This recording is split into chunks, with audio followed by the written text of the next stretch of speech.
여호와를 만날 만한 때라는 주제로 지금 이사야 55장 말씀을 나누고 있습니다. 우리 지난주에 이어서 2절, 3절 말씀인데요. 제가 1절을 읽고 그다음 2절, 3절을 우리 다 함께 읽도록 하겠습니다. 자, 1절부터 오호라 너희 모든 목마른 자들아 물로 나아오라 돈 없는 자도 오라 너희는 와서 사 먹되 돈 없이 값 없이 와서 포도주와 젖을 사라. 다 함께요. 너희가 어찌하여 양식이 아닌 것을 위하여 은을 달아주며 배부르게 하지 못할 것을 위하여 수고하느냐. 내게 듣고 들을지어다. 그리하면 너희가 좋은 것을 먹을 것이며 너희 자신들이 기름진 것으로 즐거움을 얻으리라. 너희는 귀를 기울이고 내게로 나아와 들으라. 그리하면 너희의 영혼이 살리라. 내가 너희를 위하여 영원한 언약을 맺으리니 곧 다윗에게 허락한 확실한 은혜이니라. 아멘. 기도하겠습니다. 하나님 아버지 감사합니다. 이제 주님의 말씀을 들으려고 합니다. 저희들의 마음을 깨워주시고 또 저희들의 생각이 이 말씀에 집중할 수 있도록 도와주시옵소서. 주님 없이는 살 수 없다는 것을 깨닫는 시간이 되게 해주시고 여호와를 만날 만한 때에 여호와를 찾는 저희들이 되게 하여 주옵소서. 잠옷실에서 예배하는 잠옷들과 또 아이들에게도 은혜 주셔서 말씀에 집중하고 예배로 하나님께 나아갈 수 있는 은혜 베풀어 주옵소서. 예수님의 이름으로 기도합니다. 아멘. 우리는 지난 시간에 너희 모든 목마른 자들아 물로 나아오라 돈 없는 자도 오라 너희는 와서 사 먹되 돈 없이 값 없이 와서 포도주와 젖을 사라 라고 하는 하나님이 하시는 위대한 초청의 말씀을 들었습니다. 자, 왜 목마른 자들, 돈 없는 자들이 되었을까요?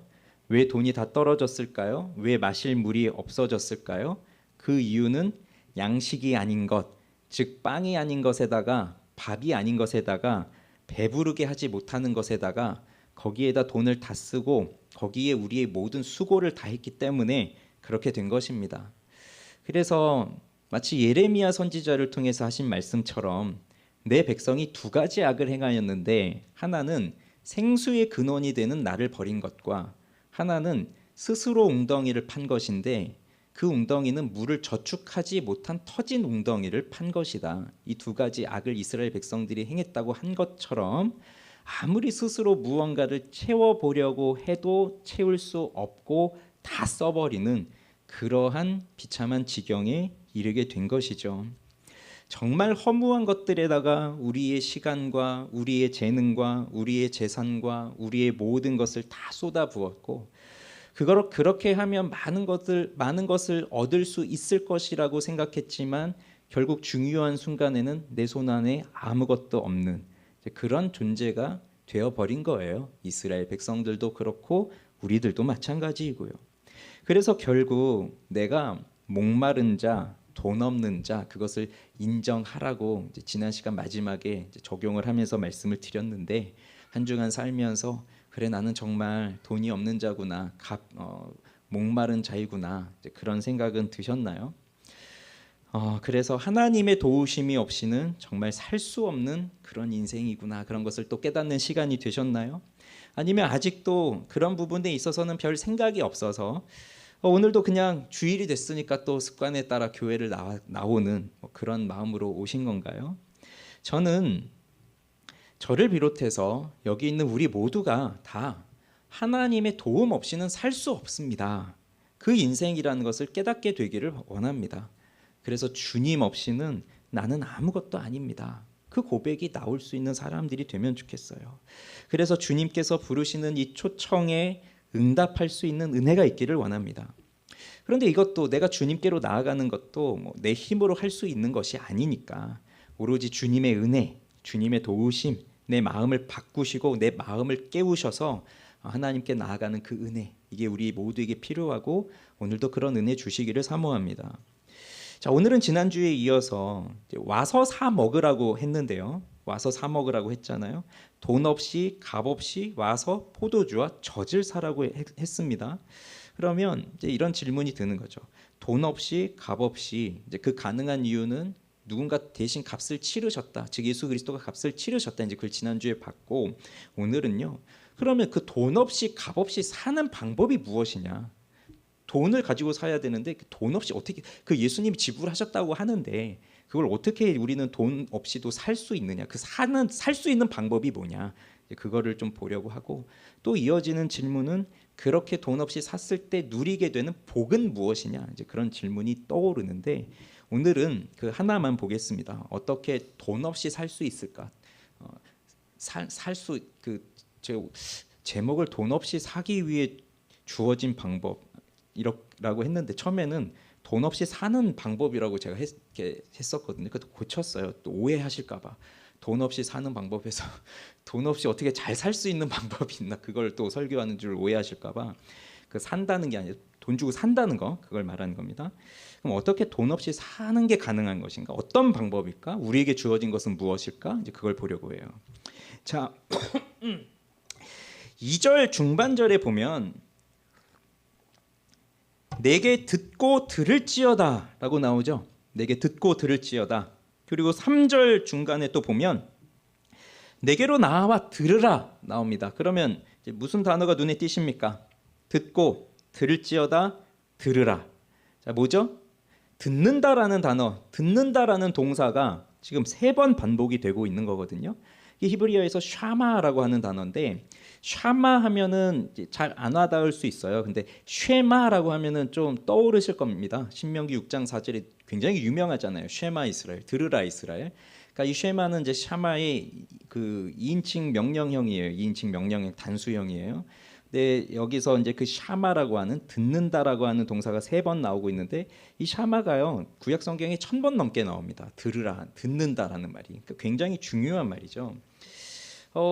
그리고 우리는 성경을 볼 때 이렇게 반복되고 있는 단어는 강조하는 의미라고 하는 것을 이제 들으신 분들은 또 알고 계세요. 그러면 듣는다, 들어라, 이게 굉장히 중요하구나 오늘 성경에서. 그렇다면 뭡니까? 값 없이 돈 없이 사는 방법이 도대체 뭡니까? 들으라는 거잖아요. 들으라. 자, 여기 처음에 내게 듣고 들을지어다 할 때 듣고는요 명령형으로 되어 있어요. 히브리어에 보면 명령형으로. 그러니까 너희는 들어라 이렇게 되어 있고, 그 다음에 나오는 들을지어다 하고 나오는 이 동사는 부정사 절대형으로 쓰였는데, 히브리어에는 또 이 부정사, 뭐 영어에도 부정사가 있는데 히브리어에는 부정사도 절대형과 연계형이 또 있어요. 근데 여기선 절대형으로 쓰여졌는데, 이거는 이제 반드시라는 뭐 그런 의미가 좀 있어요.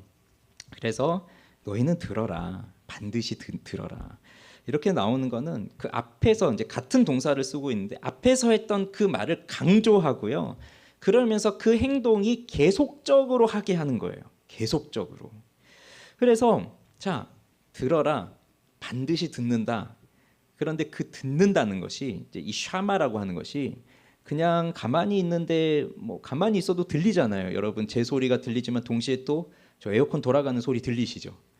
가만히 있는데도 그냥 이렇게 그냥 듣는 걸 말하는 게 아니라, 여기서 말하는 이 듣다는요 주의를 기울여서 들으라는 거예요.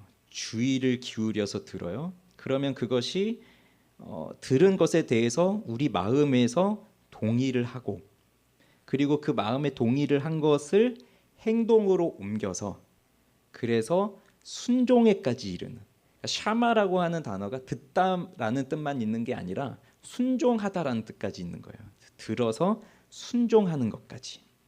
그러니 이런 거죠. 들으라 했어요. 그러면 들렸죠? 근데 주의를 기울였죠. 다들 저를 이렇게 쳐다보시면서 주의를 기울여서 듣고 있죠. 그러면 돈 없이 사는 것이 그래 말씀을 듣는 것이구나 하고 동의가 되시고, 그러면 그 동의를 된 것이 이제 내 행동으로 옮기기 위해서 지금도 이제 설교에 더 집중해서 듣고 돌아가셔서 열심으로 또 말씀을 듣고, 이렇게 삶이 바뀌어지면서 그 말씀이 우리에게 요구하는 것들을 순종하게 되는, 그게 일어나는 거잖아요. 3절에 나오는 너희는 내게로 와서 들으라, 이건 또 이제 앞에 있었던 명령형과 같은 겁니다. 명령이 2개 그렇게 나오고 있어요. 자, 그래서 돈 없이 사는 것, 그거는 들으라는 겁니다. 뭘 들어야 되겠습니까? 무엇을 들으라는 것입니까? 당연히 하나님의 말씀이죠. 그러면 그 하나님의 말씀을 왜 들어야 할까요? 이 돈 없이 값 없이 사는 방법이 왜 하나님의 말씀을 듣는 방법이어야 할까요? 하나님은 말씀으로 자신을 계시하셨기 때문에 그래요.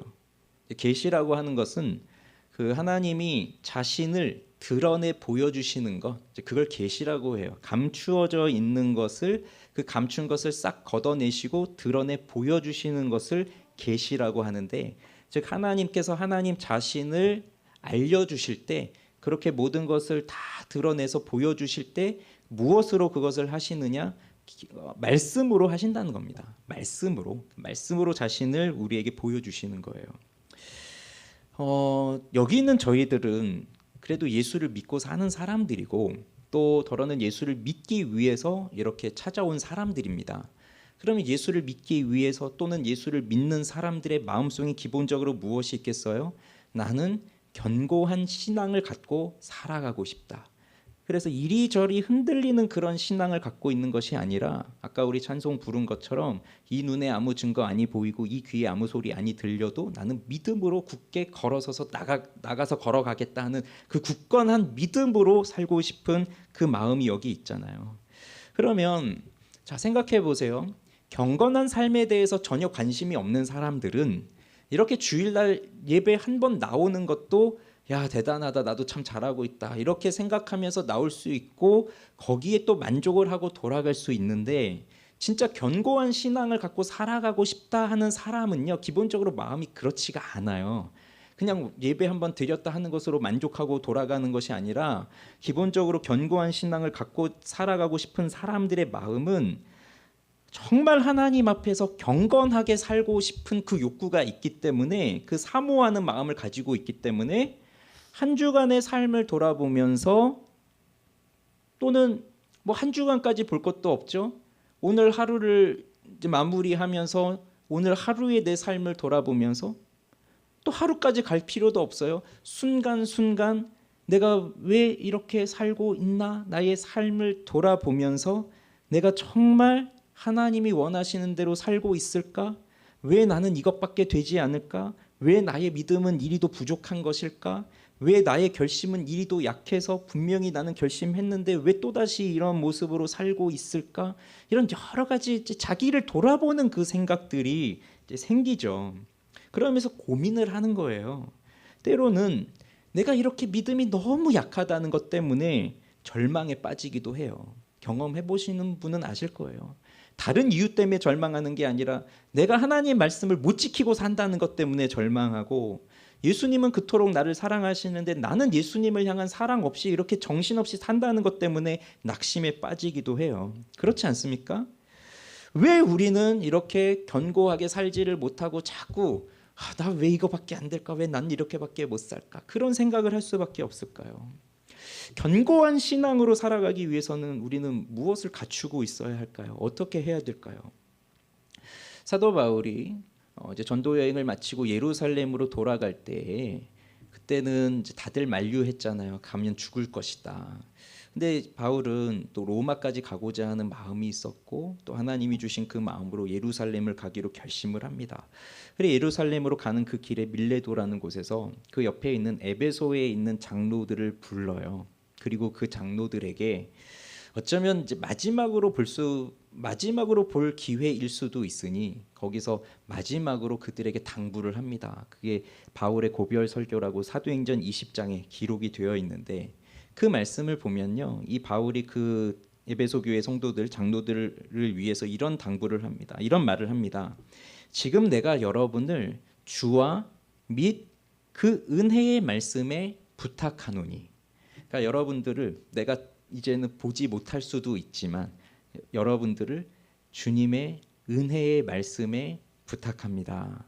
그 말씀이 여러분을 능히 든든히 세우사.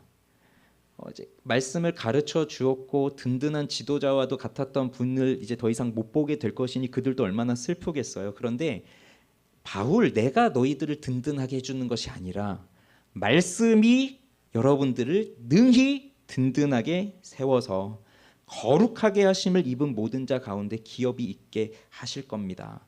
그래서 은혜의 말씀에 여러분들을 부탁합니다. 그렇게 당부하고 떠났어요. 여러분 하나님께 붙잡혀서 살고 싶지 않습니까? 그러면 하나님께 붙잡혀 산다는 것은 무엇일까요? 하늘에서 하나님 손이 확 내려와서 내가 자꾸 딴 길로 가려고 하면 그 하나님 손이 내 머리 탁 붙들고 너 왜 거기로 가 이리 가 이렇게 하고 그렇게 붙잡고 나를 끌고 다니시는 것이 하나님이 나를 붙잡으시는 걸까요? 그게 아니라 하나님께 붙잡혀 산다는 것은 하나님의 말씀에 붙잡혀서 산다는 거예요.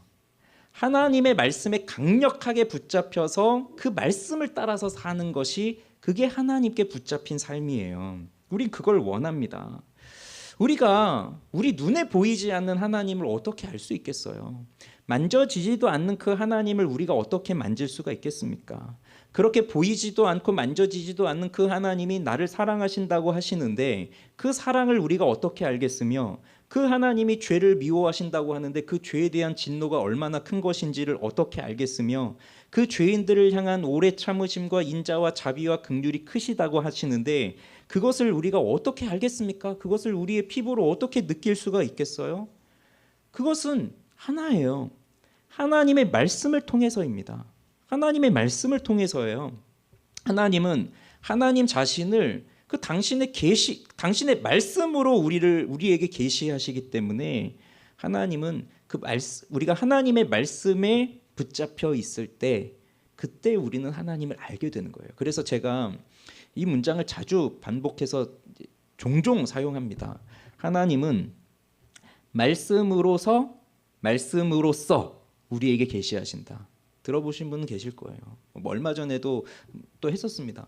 하나님은 말씀으로서 말씀으로써 계시하신다. 이게 무슨 의미겠습니까? 말씀으로서 하면 하나님이 말씀이시라는 것이고 말씀으로써 하면 그 말씀이신 하나님이 말씀으로 우리에게 계시하신다는 거예요. 그러니까 하나님은 그분 자체가 말씀이시고 또 우리에게 하나님 자신을 알려주시는 것은 하나님의 말씀으로 하신다는 겁니다. 그래서 하나님의 말씀이 아니고서는 우리는 하나님을 만날 수도 없고 하나님을 알 수도 없습니다. 그러면 돈 없이 사는 것이 말씀을 들으라. 그게 지금 강조되고 있는데 그럼 어떻게 들어야 할까요? 우리 어떻게 들을 수 있겠습니까? 그 말씀을. 과거에 종교개혁 시대만 하더라도요. 은혜의 방편을 정리할 때 은혜의 방편, 하나님이 은혜를 주시는 방편, 은혜를 주시는 방법, 우리가 어떻게 하나님의 은혜를 받을 수 있는가, 그 은혜의 방편을 정리할 때 크게 두 가지를 정리하는데요. 하나가 말씀이고 하나가 성례예요. 말씀은 율법과 복음으로 되어 있고 성례는 세례와 성찬이죠. 그리고 이제 이것은 지금도 우리에게 그대로 전해지고 있는 그 은혜의 방편이고 우린 여기에 하나를 더한다고 하면 기도까지도 더할 수 있어요. 그래서 말씀과 성례와 기도가 은혜를 받는 방편이 되는데 자, 말씀이 하나님의 은혜를 받는 주요한 방편으로서 가장 핵심적인 것이 무엇일까요? 말씀에서 바로 설교입니다. 설교. 종교개혁 시대만 하더라도 지금은 우리들이 다 이렇게 성경책을 다 가지고 있고 그리고 굳이 성경책을 이렇게 가지고 있지 않아도 스마트폰 안에는 웬만하면 다 성경 어플들을 가지고 있고 뭐 성경 어플을 안 깔아 놓았다 하더라도 금방 또 검색해서 찾으시잖아요. 옛날엔 그런 게 안 됐으니까 제가 고1 때 회심을 하고 그 회심을 하면 너무 성경이 좋으니까 성경을 너무 읽고 싶으니까 이런 큰 성경책을 가방에 넣고 다니기엔 너무 이제 무겁잖아요. 그래서 작은 성경책 하나를 사서 이 교복 주머니 여기다가 이제 넣고 다녔어요. 여기 속에 이 마이 주머니 여기 딱 들어가는 성경책을 사서 여기다 넣고 지하철 타고 다녔거든요. 고등학교 지하철 안에서 읽고 또 학교 가서도 쉬는 시간에도 읽고 또 끝나고 돌아올 때도 읽고 너무 성경이 좋고 재밌으니까 계속 그렇게 읽었는데 요즘 같으면 뭐 그렇게 할 이유도 없는 거죠. 그냥 이 폰 하나만 있으면 거기서 또 다 읽고 이렇게 하니까. 그 종교개혁 시대만 하더라도요. 그 당시에 사람들이 성경을 가지고 있지 않았고 그리고 더 문제는 자신들이 읽을 수 있는 자신들의 나라의 언어로 성경이 번역되어 있지를 않았어요. 로마 교회는 라틴어로 된 성경, 라틴어로만 읽어야 된다고 한 거예요, 성경을. 근데 보통 사람들이 라틴어를 배울 수가 없고 읽을 수가 없으니까 아예 성경 읽기 자체가 봉쇄돼 있고 그리고 사제들이 그냥 가르치는 대로만 이제 따라갈 수밖에 없는 거죠. 성경을 읽지 않으니 이 성경에 무슨 내용이 있는지를 아예 모르고 그냥 사제들이 그래도 그 라틴어 성경을 읽고 있는 그 사제들이 이렇게 이렇게 하라고 가르치면 아 그게 말씀인가 보다 하고 이렇게 따라올 수밖에 없으니 그래서 이제 로마 교회 안에서 이루어졌던 일들 중에 참 미신적인 일들도 많아요. 예를 들면 성인들의 유고를 보면 연옥에서의 그 심판 횟수가 줄어든다 뭐 이렇게 한다고. 그래서 줄지어서 그 성지를 찾아가고 그 유고를 찾아서 보고 뭐 그러고 그런 맥락 속에서 면죄부도 팔 수 있었던 거예요. 우리는 뭐 돈 내고 살면 무슨 구원을 받는다 그런 허무맹랑한 얘기에 왜 빠져들까 생각하지만 성경 자체를 읽은 적이 없는 사람들이 사제들이 그렇게 가르치고 있으니 그걸 절대적으로 믿을 수밖에 없는 거죠. 그래서 종교개혁자들이 가장 먼저 한 일이 무엇인지 아십니까? 성경을 번역한 일입니다. 우리는 이제 종교개혁하면 그 루터가 제일 먼저 생각나지만 마르틴 루터가 근데 이미 그 전부터 개혁의 불씨는 있었고 루터보다 200년 앞서서 14세기 때는 영국의 존 위클리프라는 개혁자가 영어로 성경을 번역했어요. 그리고 또 루터보다 100년 전에 15세기에는 체코의 얀 후스가 지금도 프라하 광장에 가면 후스 동상이 딱 중앙에 세워져 있거든요. 그 후스가 한 게 뭐냐면 체코어로 성경을 번역한 거예요. 그리고 루터도 마찬가지였습니다. 그 루터도 보름스 회의 후에 이제 그의 목숨을 뺏으려고 하는 사람들을 피해서 바르트부르크라는 성에 가서 이제 숨어 있으면서 거기서 성경을 번역했어요. 아마 제 카톡 프로필 사진 보면 거기 배경에 이렇게 뭐 책상 하나 있고 이렇게 있을 텐데 거기가 루터가 성경을 번역했다고 하는 곳입니다. 제가 몇 년 전에 그 종교개혁 여행지를 다녀와서 찍었어요. 그렇게 했던 결과들이 뭔지 아세요? 위클리프는요 죽은 후에 이단으로 정죄받아서 무덤을 다 파헤치고 그의 유고를 꺼내서 화형을 시켰고 체코는 체코가 아니라 그 후스는 체코 프라 뭐 다 나오네요. 체코의 프라의 후스는 살아서 화형을 당했어요.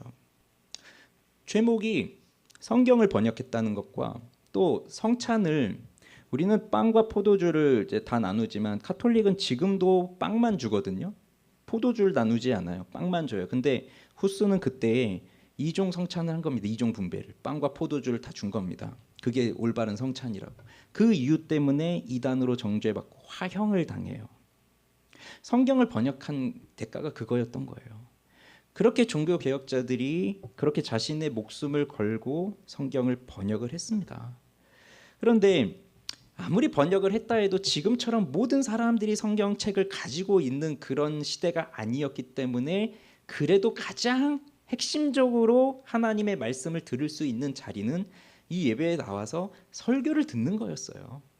그래서 이것이 너무나도 중요한 것이었고 이건 지금도 마찬가지입니다. 우리가 각각 개별적으로 성경책을 다 가지고 있다 할지라도 이렇게 공동체 속에서 함께 예배하면서 하나님의 말씀을 듣는 이 설교가 너무나도 중요한 거예요. 하나님의 말씀을 듣는 방편에 있어서. 그래서 어떤 분들은 이런 생각을 할 수도 있어요. 그 예배 시간에 왜 저렇게 설교를 길게 할까? 설교가 짧고 차라리 찬양이 길고 뭐 다른 순서가 더 길면 교회 오는 게 좀 더 편하고 교회 안 다니는 사람들도 편하게 교회 올 수 있을 것 같은데 그리고 또 필요하면 좀 오늘은요 이사야 55장 1절 3절만 읽고 마치겠습니다. 이러면 이렇게 좋아하고 뭐 그러실 수도 있겠는데 또 오늘은 도대체 저 설교가 언제 끝나려나 그러실 수도 있고 그렇잖아요. 어느 교회에서 찬양팀 인도자와 전도사님하고 논쟁이 붙었어요. 논쟁의 핵심은 논쟁의 내용은 예배 시간에 무엇이 중요한 순서냐. 찬양 인도자는 찬양팀 리더는 찬양이 제일 중요합니다. 근데 또 전도사님은 설교가 제일 중요합니다. 그렇게 해서 이제 논쟁을 했는데 그 논쟁의 핵심에 뭐가 있냐면 설교가 무엇이냐인지 그거가 있는 거예요. 만약에 생각해 보세요. 설교가 사람이잖아요. 어쨌든 설교자도 사람이잖아요. 저도 사람이잖아요. 사람이 사람들을 앉혀놓고 사람이 사람에게 하는 연설이거나 사람이 사람에게 하는 교육이나 강의면 그러면 자 찬양은 우리가 사람인 우리가 하나님께 올려드리는 거잖아요. 찬양은 우리가 뭐 우리끼리 부르는 게 아니라 하나님께 올려드리는 노래이니까 그럼 당연히 무엇이 더 중요하겠습니까? 찬양이 중요한 거죠. 하나님께 드리는 것이니까. 이건 설교는 사람이 사람끼리 가르치는 거니까. 그런데 설교가 사람이 사람에게 하는 연설이 아니라 하나님이 사람에게 주시는 말씀이라고 한다면, 그러면 사람이 하나님께 올려드리는 노래보다 하나님이 사람에게 주시는 말씀이 더욱더 중요한 거예요. 그래서 이 설교는 하나님께서 말씀을 우리 가운데 주시는 거예요. 사람이 사람에게 주는 하나의 그냥 이야기가 아니라 하나님이 우리에게 주시는 말씀이고, 사람인 설교자가 말하는데 우리는 그냥 목사님 말씀 듣습니다 이렇게 얘기 안 하고 하나님의 말씀을 듣습니다 그렇게 믿으면서 여기 이 자리에 앉아 있는 것도, 설교자가 다른 거 얘기하면 안 되거든요. 다른 거 얘기하면 그건 하나님 말씀일 수 없고, 그냥 설교를 뭐 아무리 길고 뭐 재밌게 한다 해도 다른 거 말하면, 그러니까 성경이 아닌 다른 자기 생각들을 말하고 그러면 그건 설교일 수가 없고 하나님 말씀일 수가 없고, 오로지 성경에 있는 말씀을 전할 때, 성경을 말할 때, 그때는 우리는 하나님의 말씀이라고 믿으면서 듣고 있는 거예요. 그래서 구약 때는요, 하나님이 직접 나타나셔서 말씀하시잖아요. 뭐 아브라함에게도 나타나시고 뭐 모세에게도 나타나시고, 이렇게 직접 나타나시면서 직접적으로 하나님이 말씀하시고 직접적 전달을 주시는데, 이제 시대가 흐르면서 점점 하나님이 직접적으로 나타나는 것은 줄어들고, 하나님이 어떠한 특정한 사람을 세우셔서 그 사람을 통해서 말씀을 전하게 하십니다. 그들이 선지자들이죠. 선지자들을 세우셔서 말씀을 전하세요. 그렇게 하다가 예수님이 오셨고, 정말 말씀 그 자체이신, 태초부터 말씀이신 그분이 육신으로 오셔서 그분 자체가 하시는 말씀, 그분 자체가 살아가는 삶, 그 모든 것이 정말 하나님을 드러내 주시는 거였고, 그런 다음에 예수님은 승천하셨잖아요. 그리고 이어서 사도들이 그 말씀을 전하는데, 이제 예수님도 안 계시고 사도들도 없어요. 그러면 이제 설교자들이, 저와 같은 설교자들이 구약의 선지자들과 신약의 사도들의 뒤를 이어서 하나님의 말씀을 전하고 있습니다. 그러면 이렇게 그 말씀을 전하고 우리는 그 말씀을 들을 때, 이 하나님의 말씀을 들으면서 우리는 하나님의 성품을 깨닫게 돼요. 즉 하나님이 어떠한 분이신가, 하나님이 무엇을 하셨는가, 그것을 깨닫게 됩니다. 그래서 늘 예배 때마다 예배는 하나님을 만나는 겁니다, 하나님을 만나야 됩니다 그렇게 말하는 것도 다른 의미가 아니라, 하나님을 만난다는 것은 언제나 늘 동일한 거예요. 하나님의 성품을 발견하는 새로운 지식이 우리 가운데 들어오게 되는 거예요. 그래서 하나님을 만나는 거는요, 하나님을 알게 되었다는 거예요. 뭐 하나님을 눈으로 보고 뭐 하나님을 뭔가 뭐 만지고 그런 신비한 체험을 말하는 게 아니라, 하나님을 만났다는 것은 그분의 말씀을 들음으로써 하나님에 대한 지식을 갖게 되었다는 겁니다. 그래서 하나님의 성품을 깨닫는 거예요. 근데 이건 성령께서 깨닫게 하시는 은혜죠. 그래서 그러한 은혜로 지식이 우리 가운데, 하나님을 아는 지식, 하나님의 성품을 깨닫게 되는 새로운 지식이 우리 가운데 주어지면, 그것이 우리의 마음에 감화를 일으켜서 우리의 삶이 변화되어지는 일이 일어나는 거예요. 그게 말씀을 듣는 거예요. 그 말씀을 통해서 하나님을 만나는 거예요. 그래서 뭐 그저 음악을 들으면서 뭐 감동이 돼서 그냥 뭐 눈물 한번 찔끔 흘리고 나 하나님 만났습니다, 그런 건 하나님 만난 게 아니라, 정말 하나님이 어떠한 분이신가, 그 하나님이 나에게 어떻게 행하셨는가, 그것을 깨닫게 되는 그 이해가 있을 때, 그래서 모든 은혜는 이해를 통해서 오는 겁니다. 이해하지 못했고 모르는데 그건 은혜가 아닌 거예요. 은혜는 이해하는 거예요. 깨닫는 거예요. 하나님이 어떠한 분이신가, 하나님이 나에게 어떻게 행하셨는가. 그게 하나님을 만나는 거거든요. 무엇을 통해서요? 말씀을 통해서. 그래서 이 설교를 통해서 이렇게 말씀을 듣고, 그리고 이제 또 하나는 아까도 말씀드린 것처럼 이제는 우리에게 이 성경이라고 하는 이것이 우리 손에 들려져 있어요.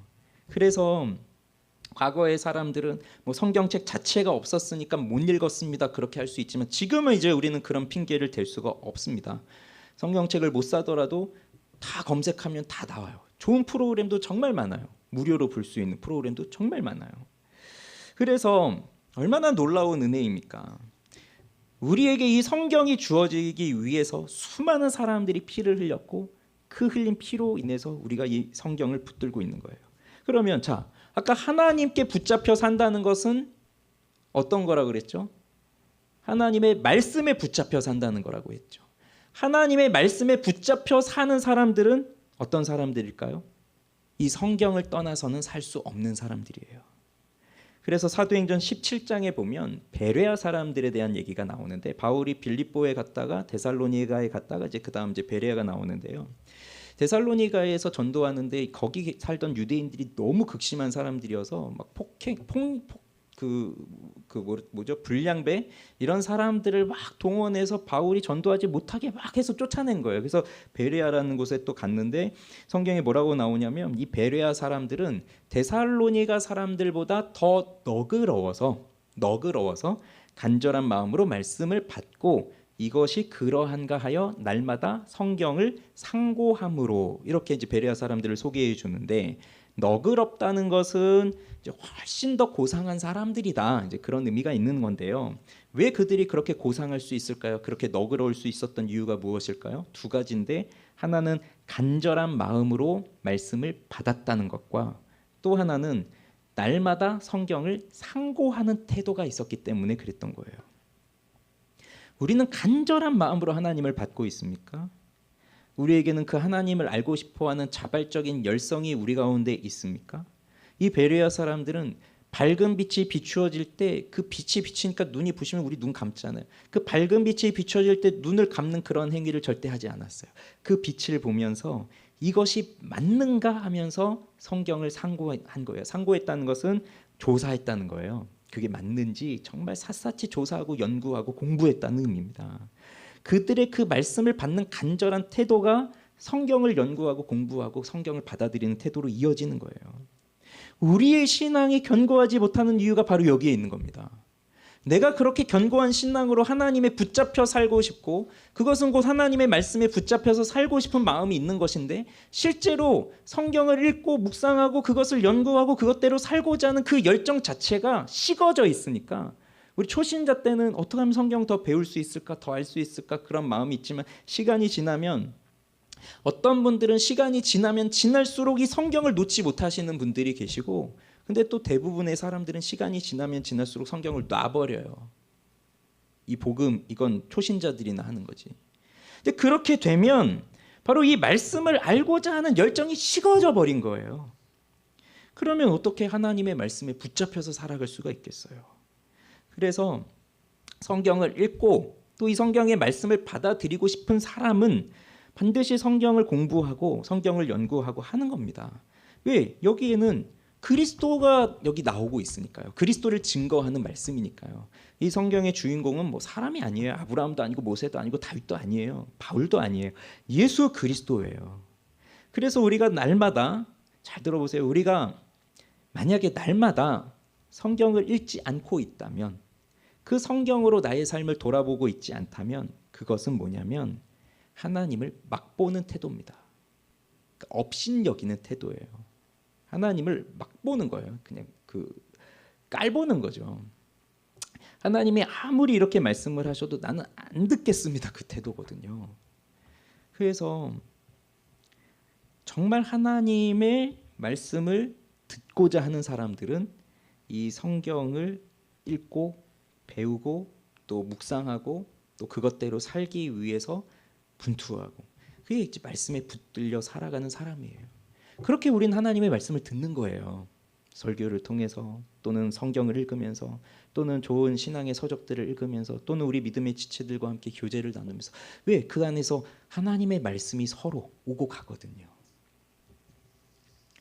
그러면 자, 오늘 본문에도 보면요, 이제 이 말씀을 듣기 위한 구체적인 행동 지침을 우리에게 주고 있어요. 두 가지를 주고 있는데, 자, 하나는요, 자, 3절에 보시면 너희는 귀를 기울이고 라고 되어 있습니다.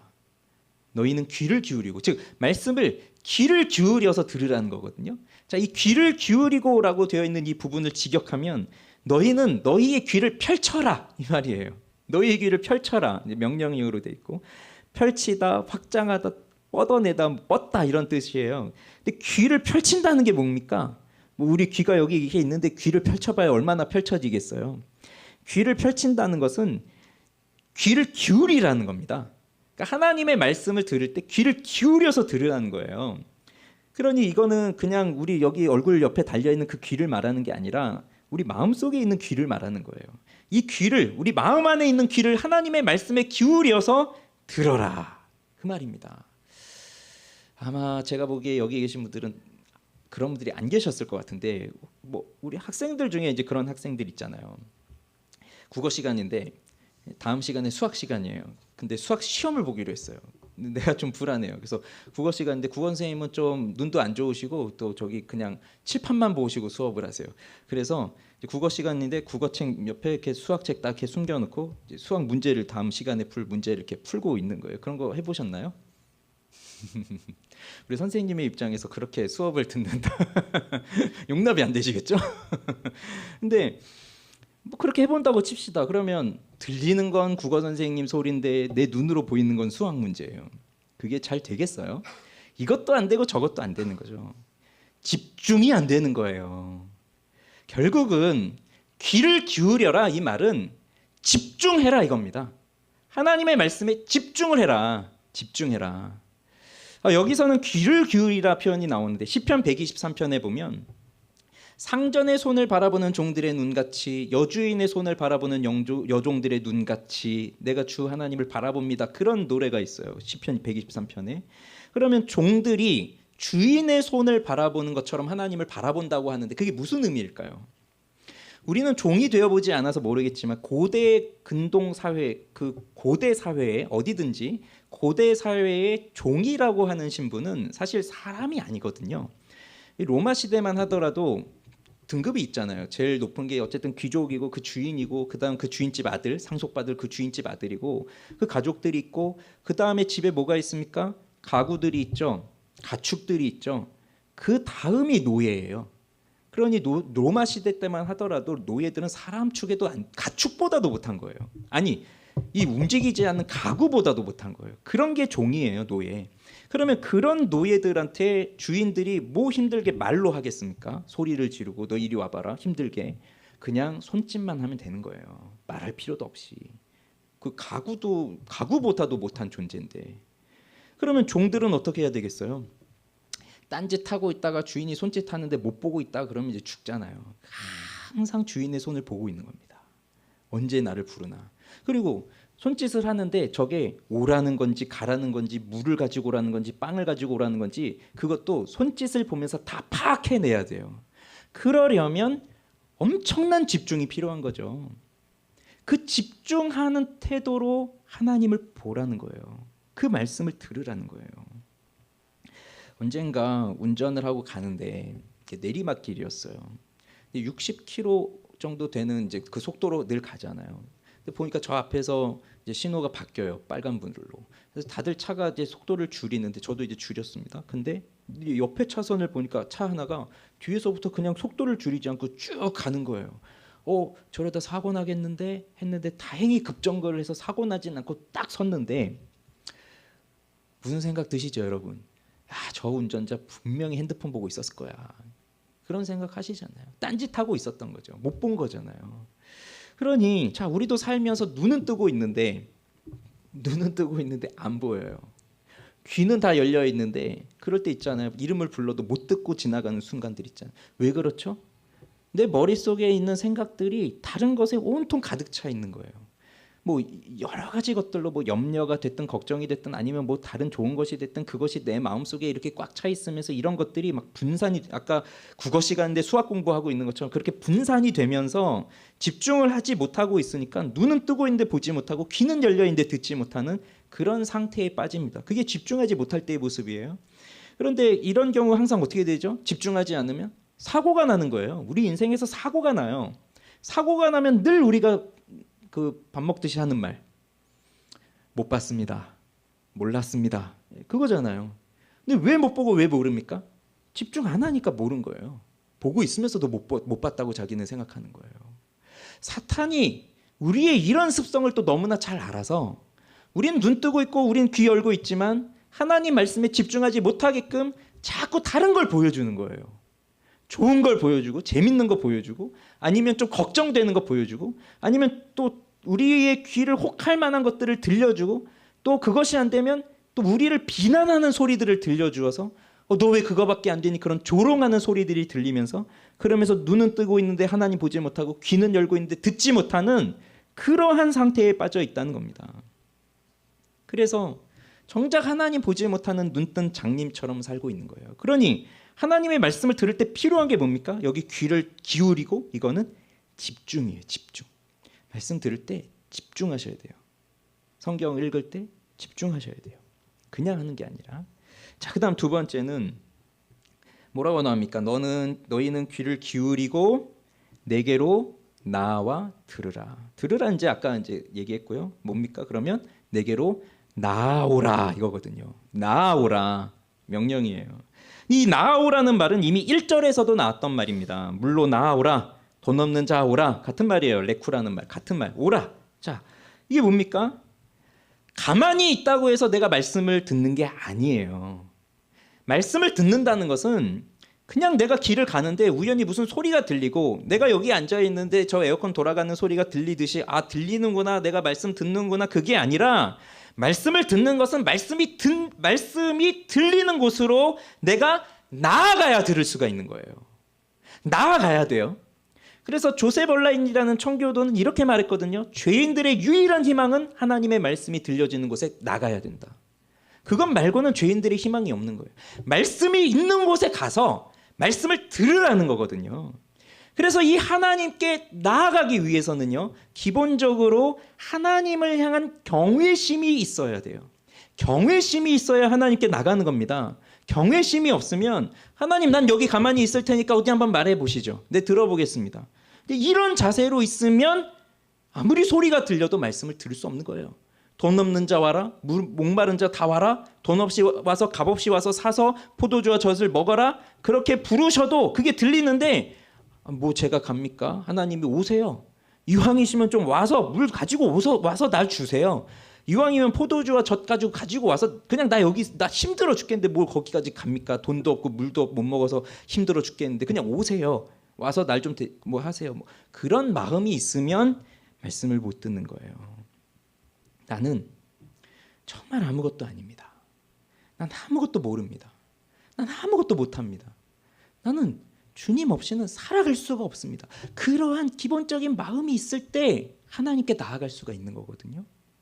고넬료 잘 아시죠? 고넬료가 베드로를 불러서 말씀을 듣잖아요. 그때 고넬료가 어떠한 자세로 하나님의 말씀을 듣습니까?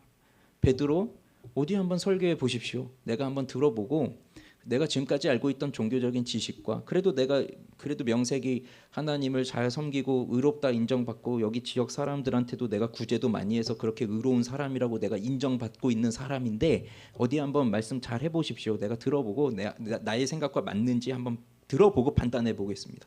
그런 자세로 베드로를 부른 게 아니에요. 어떤 자세였습니까? 무엇이든지 무엇을 말씀하시든지 내가 듣고 순종하겠나이다. 이 결단으로 베드로를 불러서 모셔서 말씀을 들은 거거든요. 이렇게 그러한 마음으로 말씀을 듣는 사람들이 하나님의 은혜를 경험한 사람들이에요. 이것은 곧 하나님의 임재를 경험한 겁니다. 하나님이 여기 임재하시는데 말씀으로 임재하신 거예요. 그래서 그 하나님의 말씀의 임재를 경험하게 되니까 그 안에 우리 마음 안에서 하나님을 향한 경건한 마음, 즉 하나님을 향한 두려움과 하나님을 향한 사랑이 우리 마음 속에서 생겨나는 거예요. 그러니 그 마음을 가지고 하나님 앞에 나아가고자 하는 그 간절함으로 아버지께 나아가는 겁니다. 그것이 바로 영적으로 깨어 있다는 거예요. 어떤 사람들은 아무리 말씀을 들으러 나와라 해도 안 나오거든요. 그런 사람은 이 경외심 자체가 없는 거죠. 하나님에 대한 두려움, 하나님에 대한 사랑 뭐 이런 것 자체가 없고 그런 사람들은 영적으로 깨어있지 못한 것이니까 그냥 늘 그렇게 살아도 뭐 나 상관없어. 난 지금이 좋아. 뭐 이럴 수 있는 거예요. 그러나 정말 영혼이 깨어있는 사람들은 그럴 수가 없어요. 하나님을 향한 두려움이 있고 하나님을 향한 사랑이 있어서 그 하나님에 대한 사랑이 나를 여기 가만히 내버려 두질 않거든요. 하나님의 사랑은 나를 자꾸 하나님께로 이끌고 가시기 때문에 하나님께로 나아갈 수밖에 없게 만들어요. 그게 하나님을 향한 경외심이에요. 복음의 핵심이 무엇입니까? 복음. 예수 그리스도가 날 위해 죽으셨다. 그게 복음의 핵심이죠. 그러면 그 복음의 핵심을 깨달은 사람들은 무엇입니까? 예수 그리스도가 날 위해 죽으셨다는 것을 깨달은 사람들이에요. 그래서 예수님이 2000년 전에 십자가에, 저 갈보리 언덕에서 십자가에 달려 죽으셨는데, 뭐 어떤 사람들은 그것도 믿지 않는 사람들이 있지만 어떤 사람들은 그 역사적 사실을 믿음으로 받아들이는 사람이 있어요.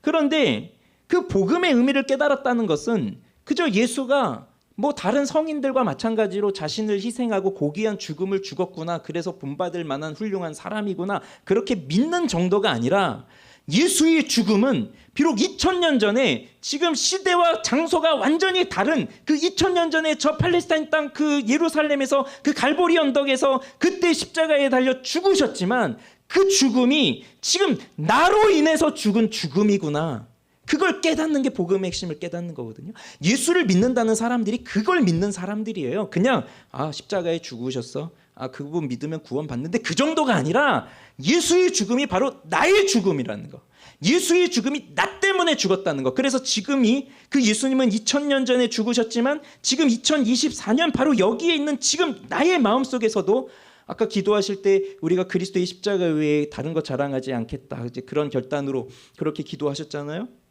그게 2000년 전에 돌아가셨지만 지금도 내 마음속에서 계속 살아서 역사하는 거예요. 예수님이 날 위해 죽으셨구나, 지금 나의 이런 모습 때문에 예수님이 죽으셨구나. 그렇게 알고 있는 사람들, 그걸 깨달은 사람들이 복음을 깨달은 것이고, 그걸 깨달은 사람들이 예수를 믿는 사람들인데 그냥 교회만 다니는 사람들이 아니라.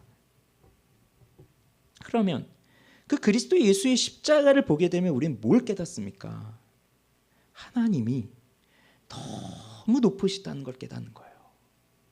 정말 완전하신 분이시구나. 하나님은 정말 무한히 완전하신 분이어서 그 하나님이 훅 하고 바람만 한번 부시면 나는 그냥 확 하고 날아가 버리는, 흔적도 남지 않고 사라져 버리는 그런 너무나도 미천한 존재이구나 하는 것을 깨닫게 되니까 자연스럽게 우리의 지식과 우리의 감정은 어떻겠습니까? 하나님이 두려울 수밖에 없는 거예요. 지금도 나의 이러한 모습 때문에 저 하늘에서 하나님이 심판의 화살을 확 하고 쏘는데 그 화살이 지금 날 향해서 날아오고 있어요. 그런데 막 희희낙낙하면서 즐겁게 웃고 그러고 있을 수가 있겠습니까? 그걸 인식하고 있는데 두렵죠. 두려워요. 그런데 그리스도의 십자가를 깨달았다는 건 뭡니까? 그 나를 향해 날아오고 있는 그 화살이 내 심장에 팍 박혀야 하는 그 순간에 예수님이 내 앞에 딱 서셔서 그 나를 대신해서 그 화살을 맞아주신 거예요. 그걸 깨닫는 거예요. 그랬을 때 하나님이 잘못 쐈네, 너 맞추려고 했는데 어떻게 내 아들이 맞았지, 너 때문에 내 아들 죽었다, 안 되겠다, 넌 2배로 받아야 되겠다 하고 보복하시겠습니까? 그런 하나님이십니까? 아니거든요. 하나님은 그 아들을 향해서 쏘신 거예요. 그러면 그걸 보면서 하나님이 나를 얼마나 사랑하시는지를 동시에 깨닫는 겁니다. 그러니 그 하나님이 그토록 높으시고 위대하신 하나님이신데 내가 지은 죄에 대한 대가와 그 죄의 형벌을 너 왜 그랬니? 너 왜 그랬니? 그렇게 나에게 물으시는 것이 아니라 너 죽어야 되겠구나, 너 어디 한번 쓴맛 봐야 되겠구나 하고 나한테 그걸 물으시는 것이 아니라 내 죄를 가져가셔서 나 때문에 저주를 전혀 모르시는 그분이 저주가 되셔서, 죄를 모르시는 그분이 죄가 되셔서 그렇게 나를 대신해서 죽으시는 것, 그걸 깨달은 사람들은 거기서 나타나는 하나님의 말할 수 없는 사랑을 깨닫게 되거든요. 그렇게 나를 사랑하시는 분인데 왜 도망가겠어요? 무섭다고. 그 하나님께 가고 싶은 거예요. 그게 경건이에요. 그게 경외라는 거죠. 그 사람들이 하나님 말씀 앞으로 나아가는 거예요. 그 마음으로. 그래서 이게 하나님의 말씀 앞으로 나아가게 하는 힘이 되는 겁니다. 아무리요 이런 설교를 뭐 100번 들어도 그래 성경 읽어야 되겠구나, 그래 뭐 성경 공부도 좀 해야 되겠네, 뭐 그런 생각을 한다 해도요 절대로 안 읽습니다. 절대로 안 변합니다. 근데 어떨 때 우린 하나님께 갈 수 있다고요? 이 복음의 핵심을 깨달을 때.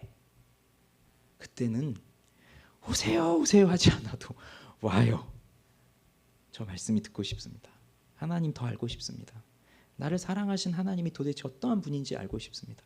도대체 그분이 어떠한 분이시길래 나 같은 인간을 이렇게 사랑하실 수 있단 말입니까? 온단 말이에요. 그러니 이러한 경건을 누가 가질 수 있습니까? 예수를 만난 사람들, 즉 회심한 사람들이에요. 정말로 회심한 사람들. 그래서 이렇게 주님께 나아오라 하시는 것은 우리를 구원의 길로 인도하시는 것이고, 정말로 우리가 그 구원의 초청에 응답하기 위해서는 성령의 역사가 우리 가운데 이루어져야 됩니다. 아무리 우리를 향해서 부르셔도 우리 마음 안에 성령의 역사가 있지 않으면 우리 갈 수 없어요. 우리는 전적으로 타락한 존재들이기 때문에 내 힘으로 아무리 결심해도 갈 수가 없어요. 반드시 죽었던 내 영혼이 다시 살아나게 되는 그 거듭남의 역사가 성령을 통해서 일어나야 하고, 또 그렇게 우리를 거듭나게 하신 성령의 은혜가 우리로 하여금 하나님의 말씀을 듣고 우리의 죄를 회개하게 하는, 회개하고 믿게 하는 그 회심의 역사로 우리를 이끌어 주셔야만 우리는 하나님 앞에 나아갈 수가 있는 거예요. 그리고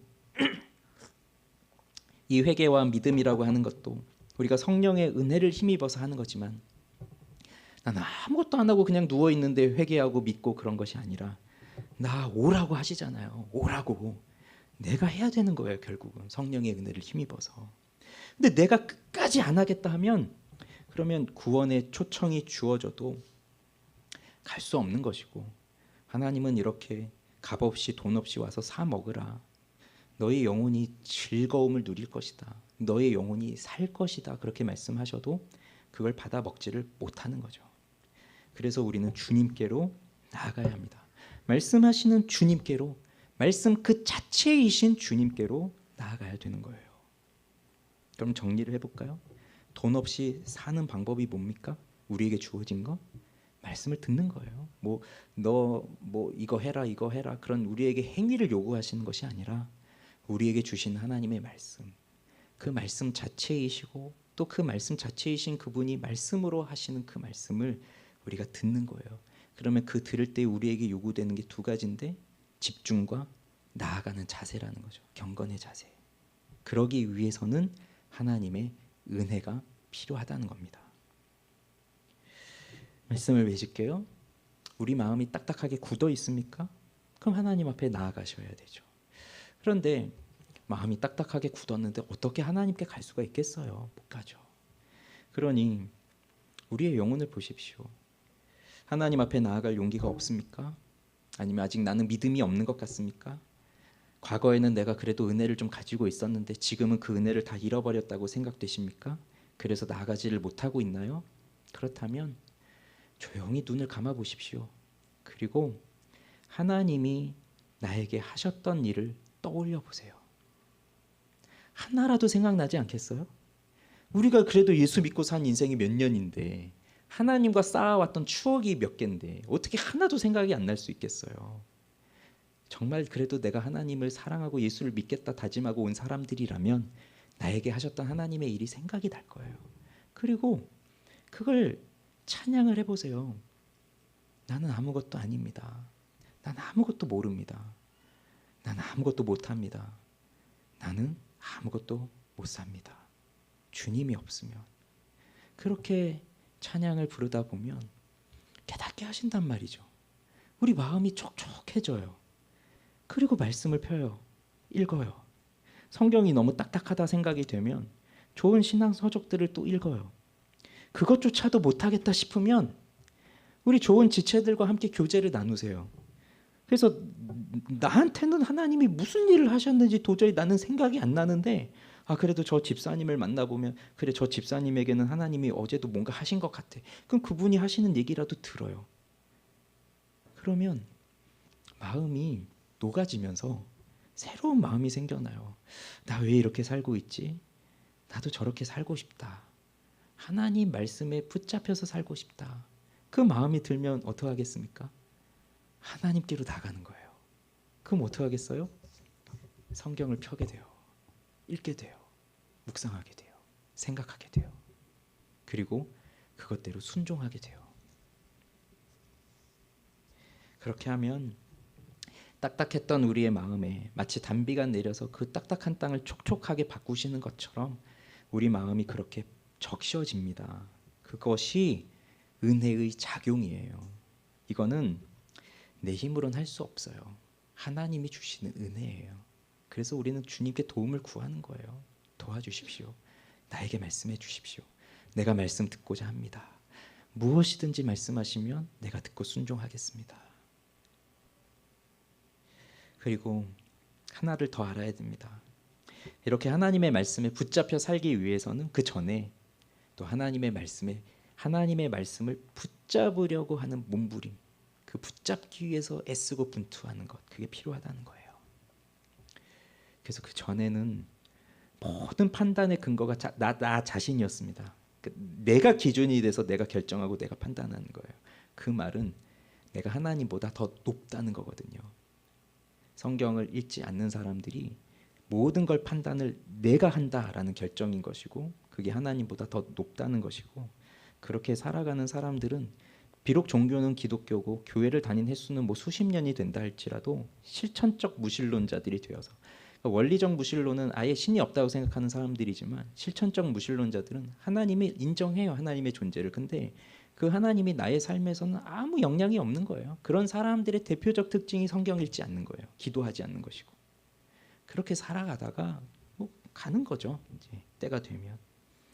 그래서 그 말씀을 붙잡기 위해서 몸부림쳐야 돼요. 힘을 다해야 돼요. 근데 그것도 내가 그렇게 말씀을 붙잡기 위해서 오늘 힘을 다하고 있다. 뭐 유튜브 보거나 뭐 쇼츠를 보거나 뭐 이런 건 우리 힘 안 해도 되잖아요. 그냥 자연스럽게 되지만 말씀은 정말 우리들이 온 힘을 다해야 돼요. 근데 그거는 내가 그렇게 하고 있다면요, 그게 바로 하나님이 나에게 은혜를 주셨다는 증거예요. 날 바꾸셨어요. 그렇게. 그래서 하나님과 멀어진 우리는 우리 스스로의 힘으로 그 말씀으로 나아갈 수 없기 때문에 우리에게 그 은혜의 말씀이 너무나도 필요하고, 그렇게 우리를 고쳐주시도록 구하는 게 필요합니다. 오늘도 우리 주님께서는 우리를 부르십니다. 돈 없이 와서 사라. 값 없이 와서 사서 좋은 것을 먹어라. 그 영혼의 즐거움을 누려라.